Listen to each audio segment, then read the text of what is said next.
All right, Shalom. First and foremost, want to give all praises to Yahweh, Bahashem, Yahweh Shai, Bahashem, Makakudash. Double honor to the elders, apostles, grand millstone that taught me this truth. And Shalom to the whole elect scattered across the four corners of the globe. And briefly, not briefly, but in this lesson, want to touch on the future of commercial banks, all right, and the MOTB system, all right, the karagma system, all right, the way of life, um, the way of life that the powers to be have planned, for the general population on a global scale, all right, which centers around, basically the most crucial end time prophecy, which is Revelations 13 and 16, all right, which is an actual physical, all right, thing, all right, an actual implant, if you will. I don't want to go too much into it because they'll take down the video. But in this video, was just doing some meditating on the news, on the Canada banking situation, just on the prophecy, and just trying to visualize, what that will actually look like, um, and how they will go about implementing it. And when you consider, the playbook of the powers to be, okay, Esau, Edom, um, Satan, all right, and the devil that the Bible speaks of. All right, when you consider his plan, or when you consider, his tactics, if you will, one of his primary tactics is something that brothers talk about all the time, and that's order ab chaos, all right, or order out of chaos. All right. And what we see happening is, you know, or another tactic, um, order out of chaos is one. All right, and then problem, reaction, solution is another one. All right, problem, reaction, solution. All right, and what they'll do is they'll create the problem. All right, or they'll plant that seed of doubt. All right, in the people's minds. All right, then they'll create the problem. All right, already having the solution ready. All right, and this is why understanding Revelations 13 and 16 and what it is, gives such an advantage, to the elect. All right, because we understand what the solution is. All right, we understand the solution, so it allows us to basically see, the end game. It allows us to see why the powers to be are doing everything that they're doing. All right, so that actually makes me think of a quick precept. Let me start off with this, and there's a few things that I want to get into in this lesson. Probably going to be a more in-depth lesson because I was just brainstorming on this and coming across a few articles and a few videos, and I want to try to piece it together. Lord willing, it is clear. Lord willing, it is clear. But let me start off with this precept. This is Proverbs 29 and 18. It says, "Where there is no vision, the people perish." All right, and that's the point. Okay, where there is no vision, the people perish, but he that keepeth the law, happy is he. All right, and when the scriptures talk about keeping the law, all right, really that can be applied to the scriptures as a whole. All right, the scriptures as a whole, all right, is the law, is the commandment. All right, and that includes these end time prophecies. All right, but also you have to we got to be visualizing you know the things that are going to happen, all right, and the prophecies that the Lord has prepared.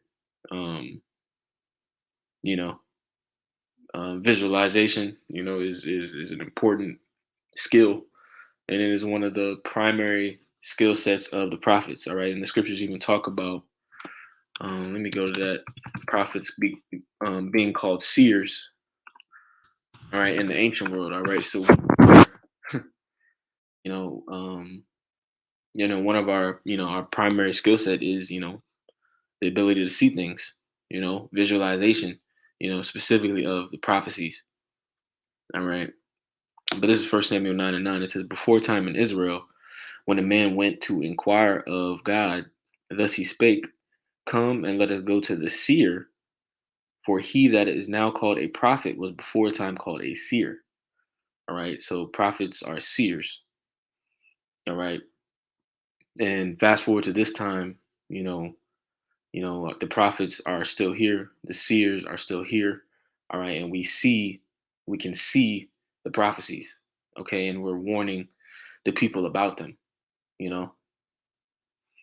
So let me get into this first article just to briefly touch on this Canadian bank situation in case um, you haven't heard of it. I'm just going to read this real quick. It says five major Canadian banks go offline for hours.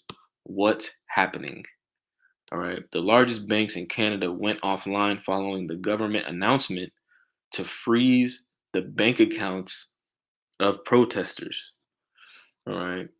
And it gives you pictures, of some of these Canadian banks. All right. And these are what's called commercial banks. All right. And commercial banks, you know, I wanted to touch on in this lesson the future of commercial banks. In America, you have Bank of America, Chase, Wells Fargo, pretty much the banks that, most people use, those are commercial banks. Um, but we know that, the powers that be are looking to establish what is called central bank digital currencies. All right, central bank digital currencies, which will essentially, combined with the elimination of cash, of physical money, cash, coins. When you combine that, when you combine those things, basically what we're going to see is an elimination of commercial banks. All right, they simply won't be needed. Um, because consumers, everyday people will be able to directly receive so-called money, all right, directly from the central banks. All right, and central banks, um let me get a definition of my central bank real quick just for edification.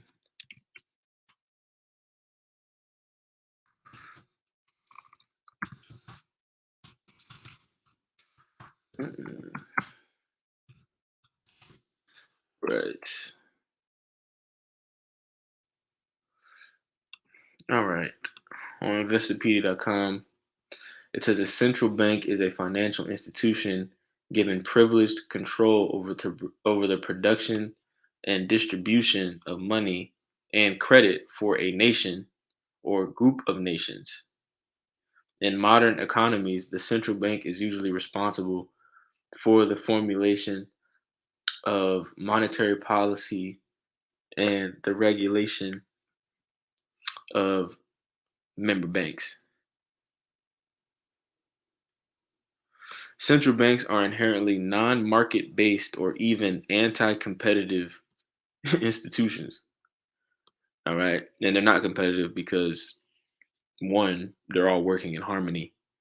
Um, and then, two, like we just read, central banks are the ones that are actually responsible for lending nations money.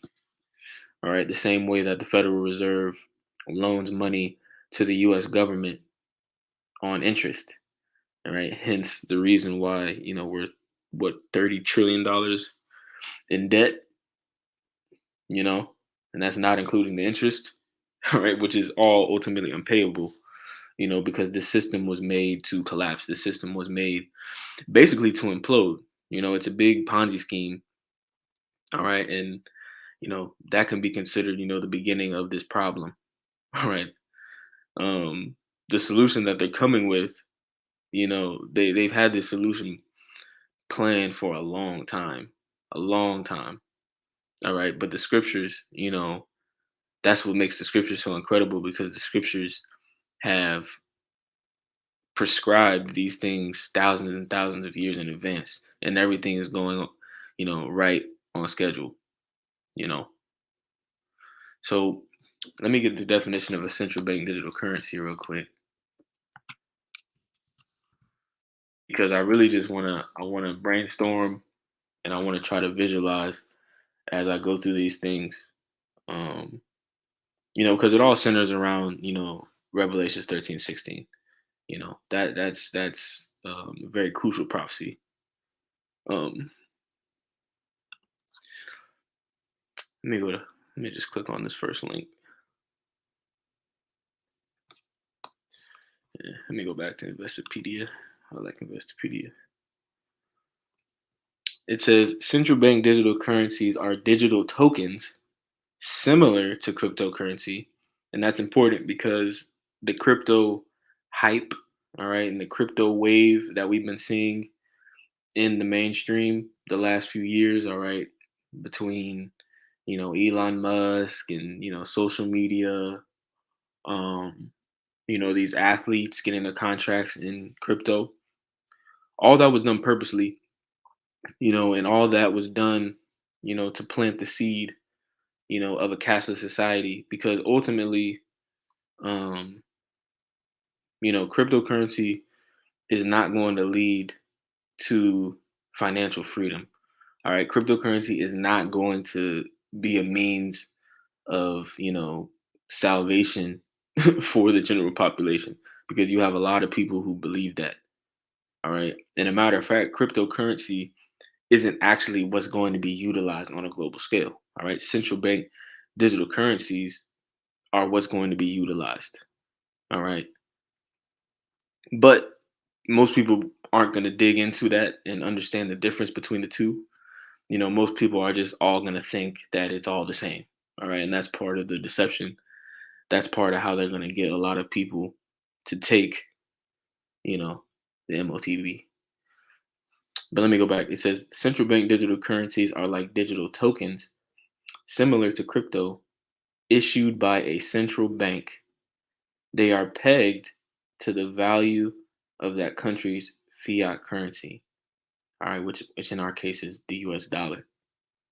It says many countries are developing CBDCs and some have even implemented them into their financial systems because so many countries are researching ways to transition to digital currencies. It is important to understand what they are and what they mean to society.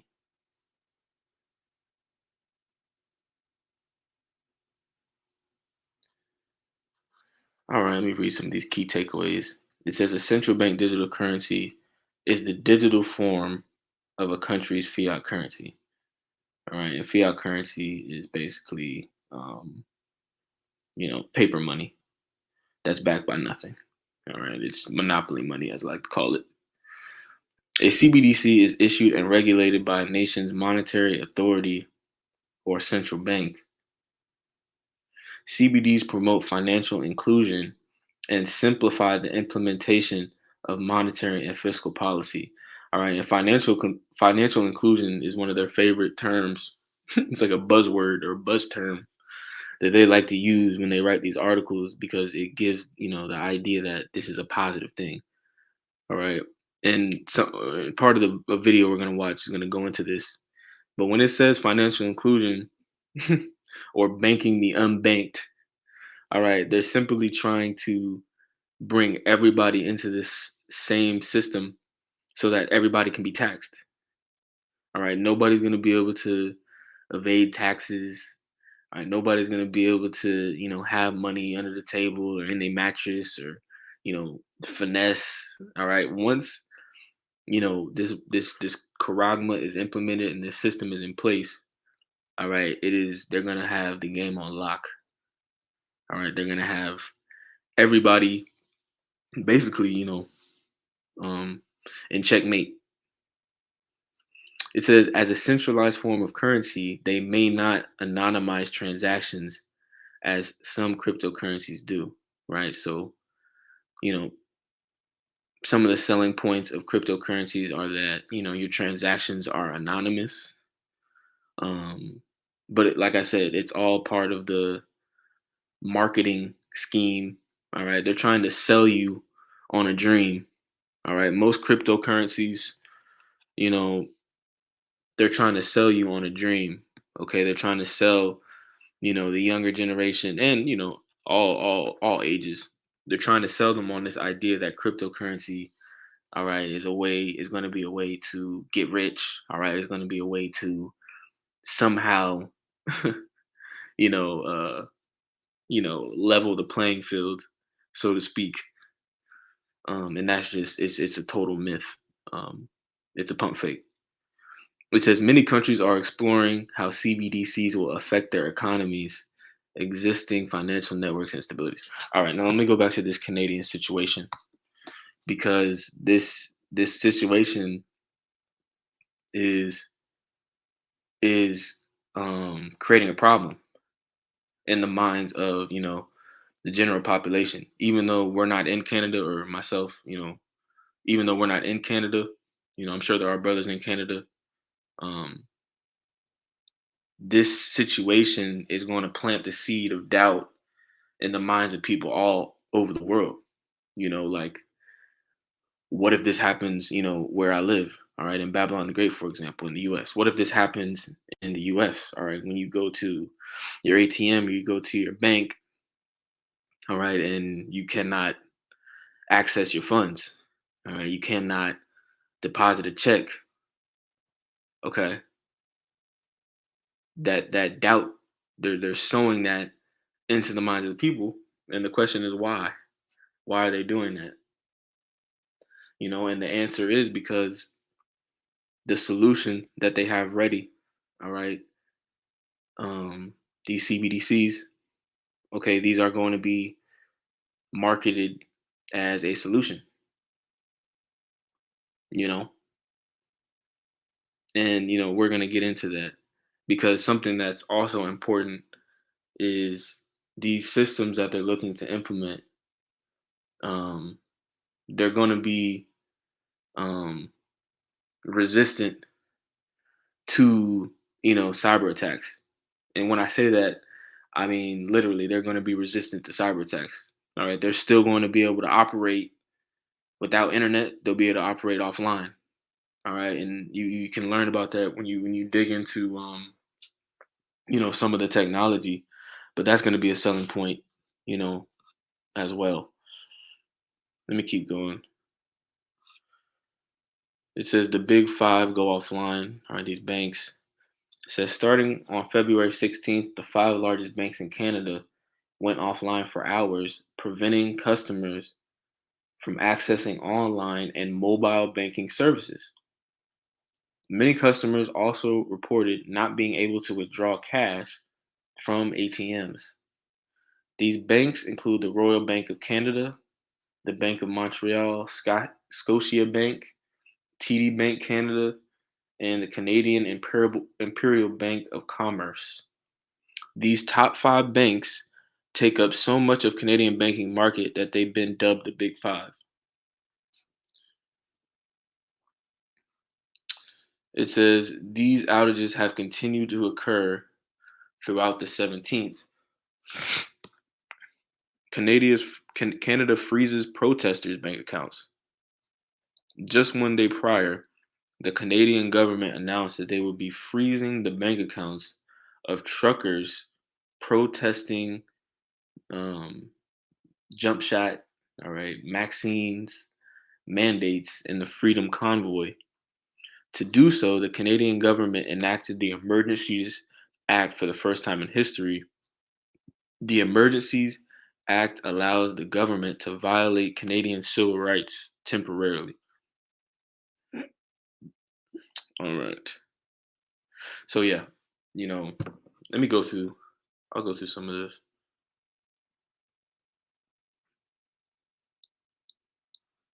Actually, let me see.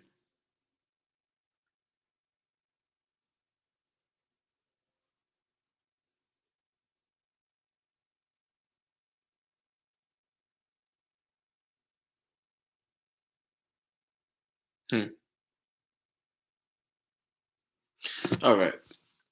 So, that situation is interesting. Um,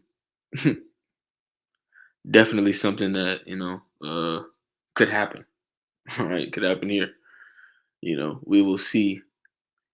Um, we will see, you know. Now I want to go to this next article. Um, Now I want to go to this next article. This is on cybersecurityinsiders.com. It says US banks are preparing themselves for a cyber attack apocalypse. All right. US banks are preparing themselves for a cyber attack apocalypse. All right. And these things, man, these are the reason why the scriptures tell us, to separate from this place and to, get our minds off of, what this place has to offer. All right. Because we're going to have to detach. All right. We're going to have to detach completely from this place. All right. And we're going to have to be, as pilgrims on the earth, like the scriptures say. All right. We're not going to be able to depend on this system at all. We're going to have to depend, all right, on, Yahweh Bashem Yahushai to provide for us and to make a way for us. Um, so let me get that real quick in Second Ezra 16 before I read this article. This is Second Ezra 16, and I'll start at verse 40. It says, "O my people, hear my word. Make you ready to the battle, and in those evils be even as pilgrims upon the earth. He that selleth, let him be as he that fleeth away, and he that buyeth as one that will lose. He that occupieth merchandise as he that hath no profit by it, and he that buildeth as he that shall not dwell therein. He that planteth as if he should not reap, so also he that planteth the vineyard as he that shall not gather the grapes." All right. So, the mindset that we should have, all right, is as the mindset of, a pilgrim, as the mindset of a person who, is on the move, all right, and is not, looking, to, be settled in any particular, location or situation, you know, and we're not going to be able to rely on anything external, all right, anything physical, all right. We're gonna have to, like the scripture say, live by faith in these days to come. So let me go back to this. It says U.S. banks are preparing themselves for a cyber attack apocalypse. Banks in the United States seem to be preparing themselves for a cyber attack apocalypse by sharing data of more than 400 million U.S. accounts among themselves. Yes, you read it right. Financial organizations, especially banks and credit unions in the United States, are preparing themselves to establish a central repository. All right, this is important.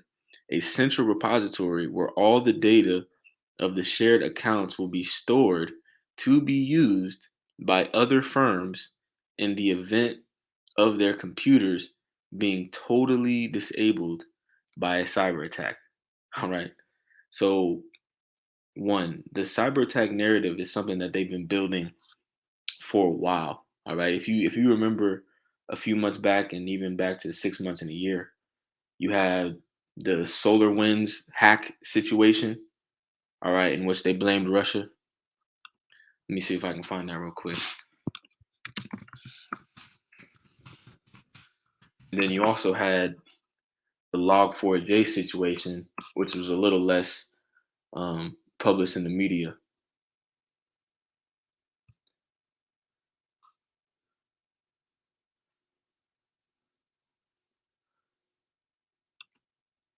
This is April 16, 2021, NPR.org.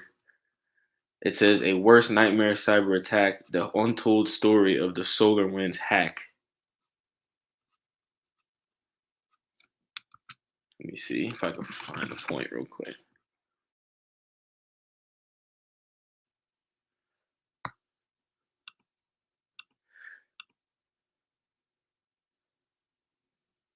It says the SolarWinds attackers were masters in novel hacking techniques.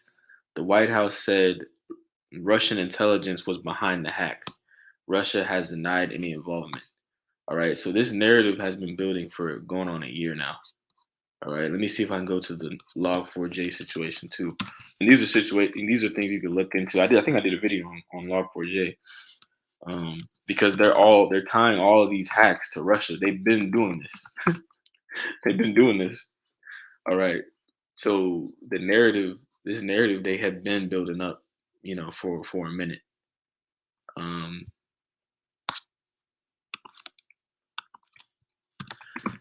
so spiritually looking at this, we should be able to see, where this is going. Um,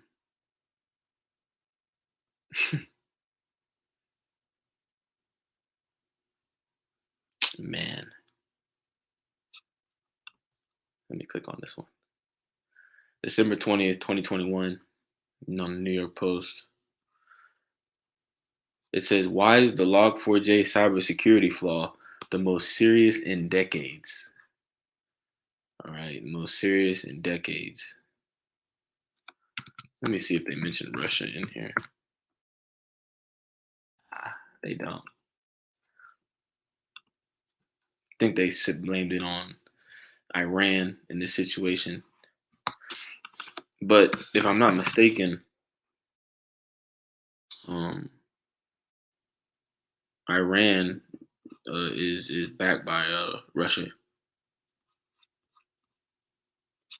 But the point being, this cyber attack situation, or the cyber attack narrative, I should say, has been building.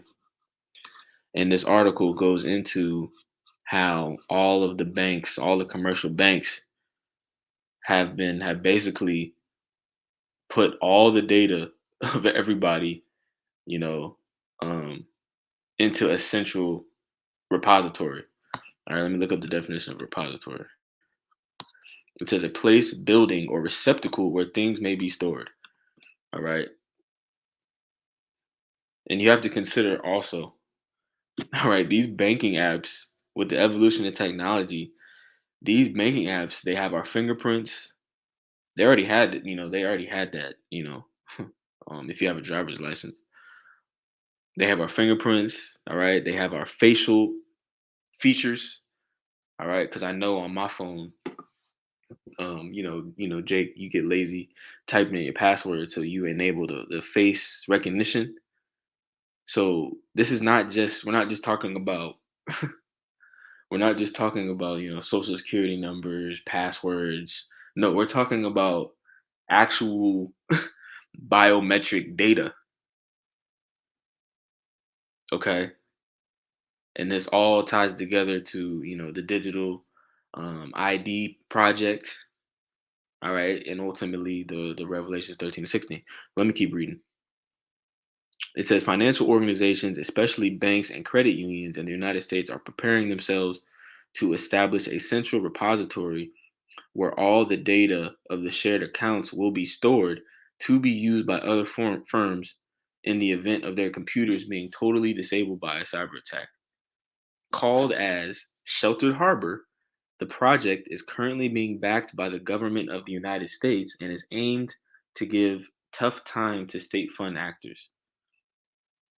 As North Korea's Kim Jong un is planning to launch World War III on the digital infrastructure of America, banks and other financial institutions are bracing themselves to counterattack the fast approaching apocalypse with the help of a project named Sheltered Harbor. NSA has already issued a warning that critical infrastructure like power grids, nuclear plants, and organizations operating in the banking sector of North America are vulnerable to cyber attacks. Technically, the concern among bankers isn't that hackers will merely abscond with funds, but there is a high possibility that they will simply hold funds for ransom by locking custodial banks out of them. Furthermore, hackers could also threaten to destroy the data. Imagine such an attack could leave, or imagine Such an attack could leave banks non-functional for days, weeks, and sometimes months as well, causing panic among account holders and investors. All right, and just imagine the panic that would cause, the chaos that would cause. All right, it would be absolute madness. All right, absolute madness. All right, and the scriptures go into that. All right, when you read, 2 Corinthians 15, all right, you know, they could do this, right? They could do this and easily blame it on, Russia or blame it on whoever. All right. And, the spirit that's been on people lately, you know, like the scriptures talk about, sedition among men. There's a real spirit of sedition bubbling up among, these Babylonians out here, especially the Edomites. All right. And so even if Russia, even if they were to, even if it was to be a genuine attack, even if it was real, people are liable to go batshit crazy regardless. All right, and not believe it. All right, whether it's planned, whether it's real, it's going to cause chaos. It's going to cause sedition. All right, if this takes place. All right, which is looking like they're setting the stage for it to take place. All right. So now I want to let me see what I want to go to next because, like I said, the solution is already ready. All right, the MOTB system, central bank digital currencies, a cashless society. The solution has already been determined. Okay, so based off of that, we have to. That's what this video is really. I'm just brainstorming on. Commercial banks. Commercial banks are going to be a thing of the past. All right. The days of, you going in and talking to Susie at the banking counter and signing your name and cashing your check and, going in and asking for a loan, speaking to somebody face to face. Those days are over. They're about to be over. That's not gonna be necessary. All right. That's not going to be necessary. Um, they don't need people for that. They don't, if there's no cash, if there's no, if the commercial banks, and their services that they provide are eliminated, all right, why the hell are they going to exist? They're not going to exist. Which leads me to let me play this video real quick because just visualizing. Um, there's an ad that came out probably a year ago that I'm finna play real quick. Um, with all people, Spike Lee being the centerpiece of this ad. But what I want to focus on is the technology. And when I say the technology, I mean basically, I'll just play the video. Currency is not current. Old money, as rich as it looks, is flat out broke. Don't believe me? I got the receipts. We call it green, but it's only white. Where's the women, the black folks, and the people of color? Native Americans got a nickel. A nickel! People don't even stop to pick up the nickel off the side. 7 million Americans have no bank account. 20 million are underbanked. Old money's not going to pick us up. It pushes us down, exploits, systematically oppresses us. But new money is positive, inclusive. Madness. Absolute fucking madness, man. Fluid, strong, culturally rich. Where status is anything but status quo. Do your own research. See how they play off Jake, man? I mean, like, really, like, It's incredible. It's incredible. All right. I'm gonna keep going. The digital rebellion is here. Old money is out.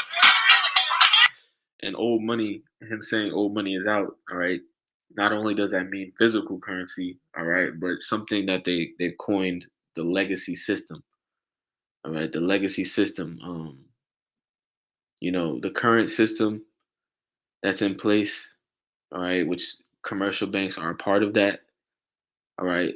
The fourth industrial revolution, all right, this next leap in technology, all right, is going to lead to a change in the way of life. And that's what this is all about. All right. The scriptures prescribed and forewarned us about this transition, all right, in which we're going to have to put our foot down and stand stiffly for the names of Yahweh Bashem Yahushua. All right. But this commercial, it really says a lot, in only 2 minutes. We're going to keep going. New money is in.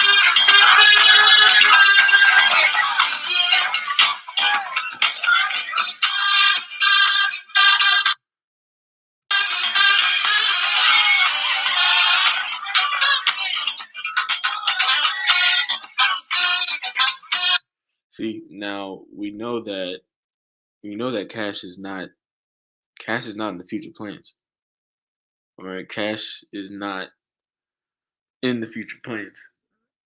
Okay, so like I said, I wanted to bring this out just to really visualize what this system will look like because ultimately we know that the Revelations 13:16 is going to be the centerpiece.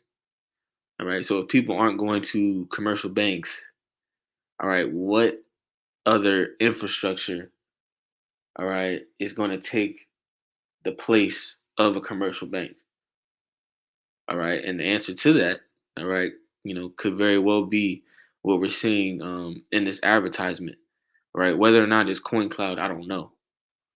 Okay. But we do know that, this image, that they're coming with, all right, this way of life that they're coming with, all right, is going to look different. All right. But they're giving us the scriptures, give us indicators. They give us, um, you know, the prophecies. All right, but even in advertisements and stuff like this, and doing research, they give you indicators, they give you clues as well.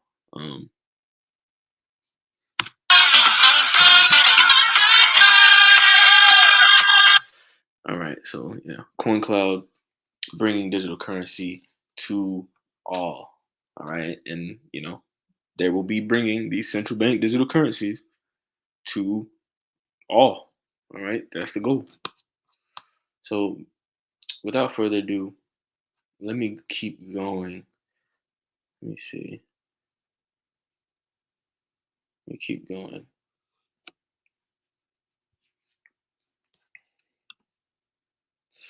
I'm gonna play this real quick. This is a little. It's about 9-10 minutes, but I'll stop it. But I thought this was interesting. I'm gonna play this real quick. Jim Ricker's an American lawyer. I just wanted to show you who this guy is. His biography, I've shown this to you before. Graduated from Johns Hopkins in 1973. He's the international studies. He's gone to this school, honors, a BA degree with honors from 1974 from the Nietzsche School of Advanced International Studies. MA in International Economics. He received that's a law degree from the University of Pennsylvania, and then an LLM in taxation from New York University. And he was anyway. This guy is a well-known and well-respected guy in economics. He's a gold bug and the whole thing. Okay, now let's look at a couple of things that he had to say. The first is at 7:25. Listen up, folks. They have no dry powder. They have no capacity to deal with the next crisis in the way they dealt with the last one. The only source of liquidity in the world, the only clean balance sheet left in the world, is the International Monetary Fund. So the next time there's a crisis, which is, as I say, could be any day, it's definitely imminent. The only source of liquidity is going to be the IMF world money, which they have a funny name for it. They call it the special drawing right, or SDR. But Um, real quick, I want to just mention, um, really, don't get, I wouldn't get too caught up in the technicalities of what he's saying. As far as the SDRs and the IMF, when you consider the IMF is basically, um, it's basically the bank. You know, it's the central bank. All right, it's the central bank of central banks. All right, so when you consider these central banks that are in all these different nations of the world, they basically are all um, subservient to the IMF. All right, and the IMF issues what is called SDRs, um, or like he's saying, special drawing rights, which are just units of money. All right, the same way, that a Federal Reserve note. All right, the U.S. dollar. All right, same thing. It's all the same thing. We're talking about um, currency. All right, digital currency in this case. But just think of it as world money. They don't want to call it world money because that would scare people, but that's what it is. They will print trillions of SDRs. Notice I didn't say trillions of dollars, trillions of SDRs. That's where the money will come from to reliquify the system next time. But that will mean the end of the dollar as the benchmark global reserve currency. Now, just to be clear, it won't mean the literal end of the dollar. We'll still have dollars, but it'll be a local currency like Mexican pesos or Turkish lira. We'll have them for walking around money in the United States, but it won't be the benchmark for the world. That will be the SDR, and that will be obviously a major transformation, highly inflationary. But one other problem that process will take us several months. So this crisis will hit. No one will see it coming because they never. I see it coming, but the central bankers and the academics and the policymakers don't see it coming because they're using the wrong models and misapprehend the statistical properties of risk. So they won't see it coming. It'll hit. There'll be a panic. It will take the IMF at least a few months, if not longer, to issue these SDRs. They can't do it on demand. So during that several month period, since they're not going to have the money to give you your money back, they're going to lock down the system. They're going to Money market funds will suspend redemptions. Banks will be closed. ATMs will be reprogrammed, maybe to give you, say, $300 a day for gas and groceries. All right, and the point, just wanted to listen because it's very interesting what he's bringing out. All right, and he's predicting basically, all right, what we're talking about. All right, a situation, a scenario in which you will not have access to your bank account. All right, he's going into that. All right, like I said, I wouldn't pay attention too much to the things that may not resonate with you. But the point of this lesson, all right, is envisioning a scenario in which banks, commercial banks, all right, ATMs are not accessible.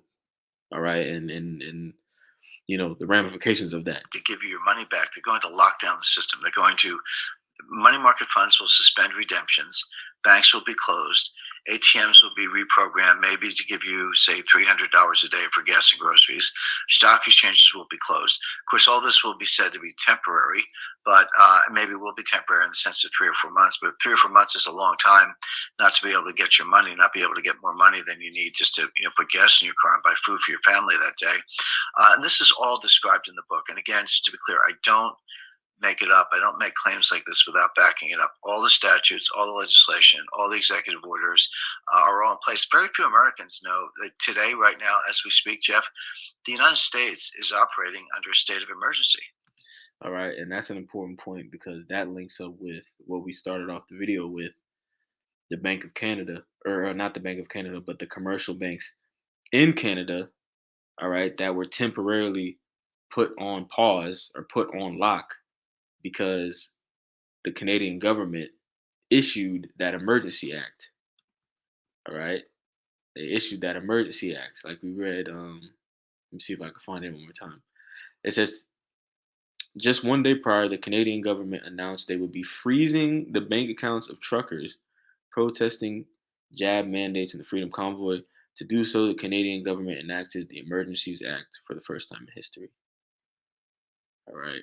The Emergency Acts allows the government to violate Canadian civil rights temporarily. All right, let me go back to this.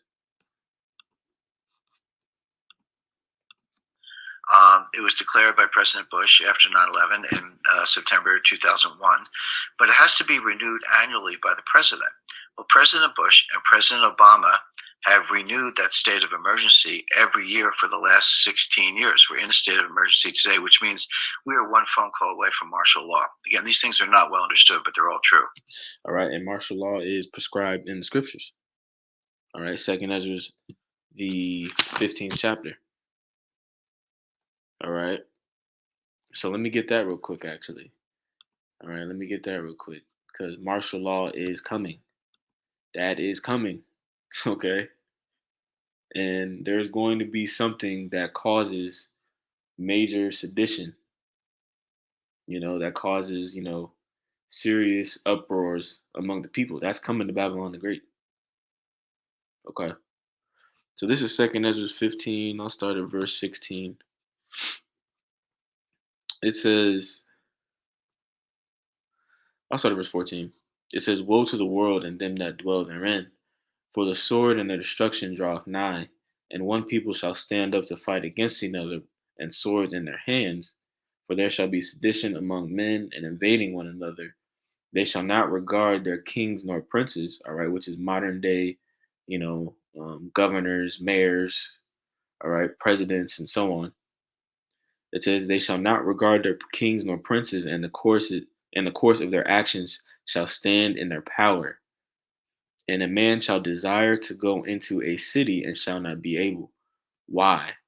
All right, because of martial law. Okay. Verse 18, it says, "For because of their pride the city shall be troubled, the houses shall be destroyed, and men shall be afraid. And man shall have no pity upon his neighbor, and shall destroy their houses with the sword, and spoil their goods, because of the lack of bread, and for a great tribulation." All right, so let me go back to this video. Okay. And then I wanted you to listen to this part right here. Money will be in my bank account tomorrow morning. What's the problem? Well, that's not money. That's a share in a mutual fund. Money market funds are set up like mutual funds. They're called money market funds, but it's not money. It's a unit. Well, for the first time, those funds are allowed to suspend redemptions, which means they don't have to give you your money back. This is very recent, by the way. This final rule, it's been kicking around the SEC for a couple of years, but the final rule was just enacted, and it is the law today. But this was not true in 2008. In 2008, they had to give you your money, and that was the problem. Everyone was calling up saying, "Give me my money back," and these funds are melting down, and the people that they invested in were melting down because they couldn't roll over their loans, etc. So people are going to call their money market funds in the next panic and find that they can't get their money. They're going to call their banks and find that their bank accounts have been frozen. This is all part of the bail-in plan. But the point I make, Jeff, it's all. Let me replay that part. Let me replay that part. People are going to call their money market funds in the next panic and find that they can't get their money. They're going to call their banks and find that their bank accounts have been frozen. This is all part of the bail-in plan. But the point I make, Jeff, it's all there, meaning the papers are there, the studies are there, the decisions have been made, the laws are in place. They're just waiting for the panic, and all this stuff's going to get locked down. So my advice to savers is get some of your money out of the digital system. Before you can slaughter cattle, you have to herd them into a pen. Oh man, that's cold right there. He says, before you can slaughter cattle, you have to herd them into a pen. All right, and that makes me think, of a few scriptures. Um, but the powers to be, all right, Esau, Edom. He's been given the wisdom, all right, to execute, you know, this plan, all right, because ultimately it's the will of the Heavenly Father, all right. But let me keep going. And savers are being herded into a digital bank pen so they can be slaughtered by negative interest rates, confiscation, freezes, hacking, and a lot of other ways to steal your money. So it's good to have something like physical gold for some portion of your portfolio because it's non-digital and it's outside the system. Which is not anything because the government can confiscate your gold, and the government has done that in the past. I forget what president it was under. I think it was either around the time of the Great Depression. I don't remember if it was before or after, but the government has confiscated the nation's gold before. Well, this Okay. And then I want you to hear this. This is also Jim Rickards. world taxation and one world money. All of their actions are geared toward moving that agenda forward. One world taxation and one world money is what he said.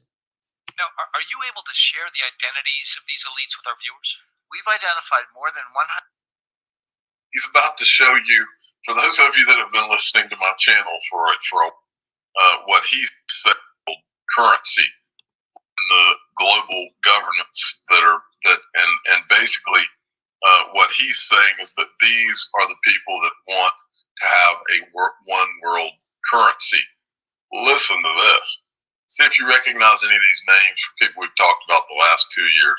And one of them, I saw it swell. 189 individuals who are in many cases hiding in plain sight. Regardless, they all share the same vision: one world order, one world taxation, and one world money. A short list would include Christine Lagarde, Managing Director of the International Monetary Fund, IMF; Mark Carney, Governor of the Bank of England; Raghuramji Rajan, Vice Chairman of the Bank for International Settlements; Haruhiko Kuroda, Governor of the Bank of Japan; William C. Dudley, President of the Federal Reserve Bank of New York; Agustin Carstens, Governor of the Bank of Mexico; Janet Yellen, Chairman of the Board of the Federal Reserve System; Mario Draghi, President of the European Central Bank; Xu Min, former Deputy Managing Director of the IMF; Zhou Xiuquan, Governor of the People's Bank of China; Robert E. Rubin, Chairman of the Council on Foreign Relations. This A-list. Edomites and Moabites, man. Edomites and Moabites. All right, Moabites, damn Chinese people, bro. Esau fucking sidekick, man. They love Edomites, man. They're like his little, you know, what they call him, a lap dog. You Moabites, man. You motherfuckers are something else.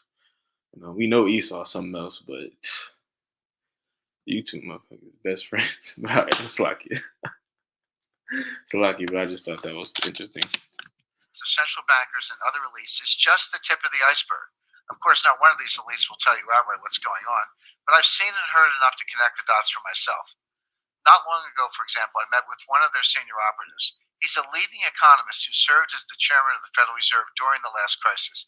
He's considered one of the most influential minds in banking today. We met privately during a conclave in Seoul, South Korea. Of course, I'm talking about Ben Bernanke. I came away from my meeting with him stunned and convinced that ICE 9 was real. Not long before that, I set up a one-on-one meeting with another member of the network. His name is Xu Min, the former deputy governor of China's central bank. Until recently, he served as deputy managing director of the International Monetary Fund. Xu is a brilliant guy, like Bernanke, and he's pleasant and well-meaning. There's no doubt in my mind that he's also a member of the elite network preparing to impose ICE 9 on millions of Americans. But I wasn't done with my research. I have since met with dozens of senior officials, intelligence analysts, and former Wall Street colleagues. My quest led to a final meeting, a face-to-face summit with the head of Bilderberg. We met at Rockefeller Center in Manhattan, and he was very eager to get my take on the euro as a currency. I was happy to provide it, of course, in exchange for some valuable intelligence. As I say in my new book, he did not have horns. In fact, he gave me a nice gift when we parted ways, a blue Swedish vase. I keep it in my writing studio at my home in Connecticut. But my point is, I came away from all three meetings convinced of one thing. When the next crisis hits, the elites are planning to freeze the financial system, and they'll replace it with a new system, one not based on the US dollar. Plan is to freeze the financial system and to replace it with a new system. All right, and the scriptures warn us about this. All right. All praises to Yahweh Shem Shah. When that happens, we'll wake up to a very strange and disturbing new reality. And for our viewers that are watching today, what might their reality look like that morning? How does this manifest? First, they'll have gone to bed knowing that a massive financial crisis was underway. But when they wake up, they'll find it has worsened and the contagion has spread worldwide. When they go to withdraw money, their ATM will say closed temporarily. When they go to sell stocks, their account will say transaction not available. When they go to their local business, that business will only accept cash if it's open. As citizens realize they're being barred from their money, riots will erupt. It's going to get really bad really quickly. How would such a freeze actually work? And wouldn't that be highly illegal? Well, it wouldn't be illegal technically because they've been quietly laying the groundwork for years. They've rigged the financial laws, changed the rules of the game to allow this to happen. The stage is set. They have the levers in place. The lights are positioned. Now someone just needs to flick a switch and they'll impose ICE 9 rapidly. And again, all of this will be legal because they've rigged the system in their favor. Here in the US, for example, Congress pushed through something called the International Emergency Economic Powers Act, or IEPA. This allows the government to freeze accounts, assets, even whole institutions at will. The only condition is that there's some threat to national security with a foreign connection. Of course, with a global market, every financial crisis has a foreign connection. Any systemic crisis fits the bill. And the thing is, when the next crisis hits, it's going to be so bad, President Trump won't have any choice but to go along with the elite's plan. Wow, that is, you have to admit, that sounds somewhat hard to believe. Now, how could these operatives actually freeze the whole country's financial system? Well, fortunately, we have some recent real-life examples to study. The elites have been conducting a series of dry runs for years, leading up to ICE 9. Look at Cyprus, for example. A few years ago, the Cypriot economy was in trouble, especially the banks. The IMF stepped in and loaned Cyprus $10 billion, but the loan came with strings. Now pay attention because this is precisely what they're going to do, but imagine it on a global scale. So in exchange for the capital injection, the IMF demanded control over the Cypriot banking system. More specifically, the IMF froze the entire system, literally every bank in the country. And they did that to ensure the IMF's demands were met, including strict capital controls. So how did all this impact regular citizens? Their local ATMs went dark. Even the bank branches closed, permanently in some cases. Citizens could not withdraw cash. They couldn't even transfer funds from one account to the other. What came next? Wealth extraction on a grand scale. The IMF basically stole 6 to 10% of all the cash in the Cypriot bank accounts. How did the elites justify this? They called it a levy, the price regular citizens had to pay for their government's missteps. Keep in mind, these asset confiscations were done at the balance sheet level with the institutions themselves. They never. It's a true story. Those were called. They were the first trial run of bail-ins. Now, I want to show you this. This is from Jim Rickard's book. Okay, one of his books is called "The Road to Ruin: The Global Elite's Secret Plan for the Next Financial Crisis." Listen to this. One interesting property of the SDR is that it solves Triffin's dilemma. This economic conundrum was posed by Belgian economist Robert Triffin in testimony to U.S. Congress in 1960. Triffin observed that the issuer of a global. And I'll pause it on this part. And go to this last article before I close out. A lot of interesting, stuff in those statements, man. A lot of interesting stuff. Um, and it just goes to show you how the scriptures, I mean, are everything is right on schedule. All right, nothing that the powers that be are doing, okay, is outside of the jurisdiction of Yahweh Bashem Yahushua. All right, it's incredible to see it all unfold. Um, you know, so let me go to this next article real quick. Let me see if I can find it. All right, this article is on acutymag.com. Probably didn't pronounce that right. Salakia. It says why central bank digital currencies will destroy Bitcoin. Central banks issuing their own digital currencies available to everyone could close the door on crypto scammers. The world's central bankers and the International Monetary Fund, all right, which is the head of all central banks, essentially, are seriously considering introducing central bank digital currencies. A potential problem with CBDCs is that traditional commercial banks would no longer hold their own deposits as all value would be with the central bank. All right. And that's what this video is about. All right. Let me read that one more time. A potential problem with CBDCs is that traditional commercial banks would no longer hold their own deposits.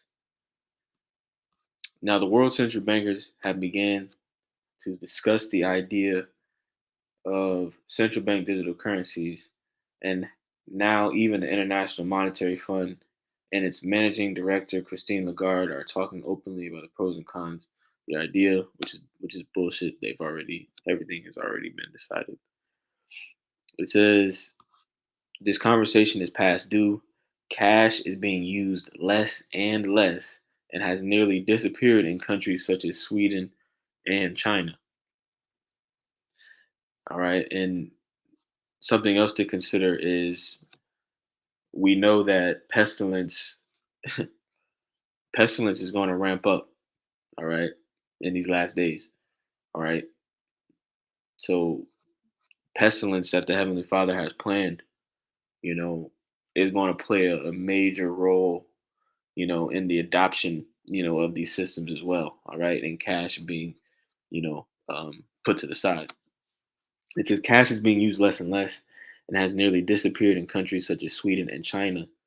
At the same time, digital payment systems, PayPal, Venmo, and others in the West, Alipay and WeChat in China, M-Pesa in Kenya, and Paytm in India, offer attractive alternatives to services once provided by traditional commercial banks.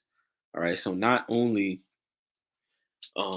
is a central bank digital currency capable, all right, of making commercial banks obsolete.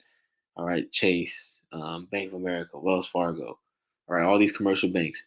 But even these other, new platforms, PayPal, Venmo, Cash App, all right, they're also eliminating, okay, um, the utility of commercial banks as well. All right, but the point is, this is all going in one direction. All right, we know where this is all going. It is going to that karagma. All right, let me skip down and just get up. I'm gonna get the points. It says by allowing any individual to make transactions through the central bank, CBDCs would end this arrangement or would upend this arrangement, alleviating the need for cash, traditional bank accounts, and even digital payment services. Better yet, CBDCs would not have to rely on public, permissionless, trustless distributed ledgers like those underpinning cryptocurrencies. All right, keep going. It says, insofar as CBDCs would crowd out worthless cryptocurrencies, they should be welcomed. And by transferring payments from private to central banks, a CBDC based system would be suck it. A CBDC based system would be I'm assuming that's supposed to say boom, would be a boom for financial inclusion. All right, banking the unbanked. All right, they want everybody, like the scriptures say, small and great, rich and poor, free and bond. All right, the scriptures are accurate to a T, to a T. It says millions of unbanked people would have access to a near free, efficient payment system through their mobile phones, right? Through their mobile phones and that Revelation 13:16.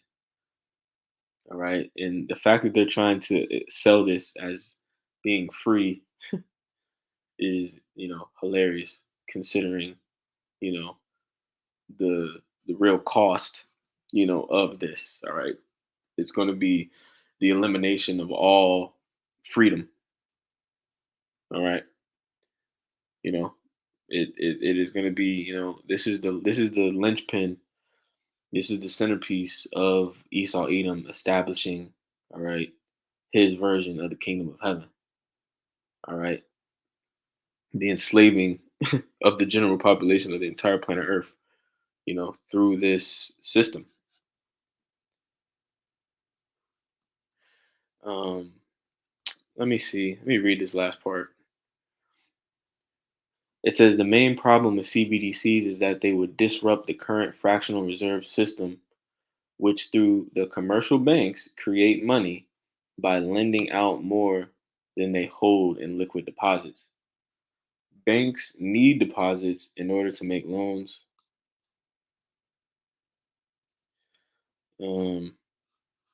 Says, in other words, the fractional banking system would be replaced by a narrow banking system administered mostly by the central bank. That would amount to a financial revolution. All right. So that's pretty much all I wanted on this article. Um, I think that's all I wanted. Um, Lord willing, this video is edifying. That's pretty much all I had. So with that, I'll say shalom.